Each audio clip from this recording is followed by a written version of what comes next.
ക്യാപ്റ്റനായി മുംബൈ ഇന്ത്യൻസിലേക്കുള്ള മടങ്ങിവരവിൽ ഓൾറൗണ്ടർ ഹാർദിക് പാണ്ഡ്യയ്ക്ക് ഇതുവരെയും താളം കണ്ടെത്താൻ കഴിഞ്ഞിട്ടില്ല. ബാറ്റിങ്ങിലും ബൗളിങ്ങിലും താരത്തിൻ്റെ പ്രകടനം നിരാശ നൽകുന്നത് തന്നെയാണ്.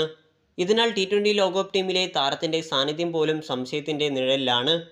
വരും ദിവസങ്ങളിൽ തന്നെ ലോകകപ്പിനുള്ള ഇന്ത്യൻ ടീമിനെ പ്രഖ്യാപിച്ചേക്കും. ഇതിനിടെയാണ് ഹാർദിക്കിനെ പിന്തുണച്ച് മുൻ ഇന്ത്യയുടെ ഓൾറൗണ്ടറായ യുവരാജ് സിംഗ് രംഗത്തെത്തിയത്. ജൂണിൽ US-ലും വെസ്റ്റ് ഇൻഡീസിലുമായി നടക്കുന്ന ലോകകപ്പിൽ ഹാർദിക് ഒരു ഓവറിൽ 6 സിക്സുകൾ നേടുമെന്നാണ് യുവരാജ് പറഞ്ഞിരിക്കുന്നത്. അന്താരാഷ്ട്ര ക്രിക്കറ്റ് കൗൺസിൽ സംഘടിപ്പിച്ച അഭിമുഖത്തിൽ ലോകകപ്പിൽ 6 പന്തിൽ 6 സിക്സുകൾ നേടാൻ സാധ്യതയുള്ള താരത്തിൻ്റെ പേര് ചോദിച്ചപ്പോഴാണ് യുവരാജ് ഹാർദിക്കിനെ പിന്തുണച്ചത്. 2007-ലെ പ്രഥമ T20 ലോകകപ്പിൽ ഇംഗ്ലണ്ട് പേസറായ സ്റ്റുവർട്ട് ബ്രോഡിൻ്റെ ഒരു ഓവറിൽ യുവരാജ് 6 സിക്സുകൾ നേടിയിരുന്നു. വെടിക്കെട്ട് ബാറ്റ്സ്മാൻമാരായ രോഹിത് ശർമ്മ, സൂര്യകുമാർ യാദവ് എന്നിവരെ തഴഞ്ഞാണ് യുവരാജ് ഹാർദിക്കിൻ്റെ പേര് എടുത്തു പറഞ്ഞത്. പേസ് ഓൾറൗണ്ടർമാരായി ഹാർദിക്, ശിവൻ ദുബെ എന്നിവരെ ഒരാളെയാകും ലോകകപ്പ് സ്ക്വാഡിലേക്ക് പരിഗണിക്കുക എന്നതാണ് പുറത്തുവരുന്ന വിവരം.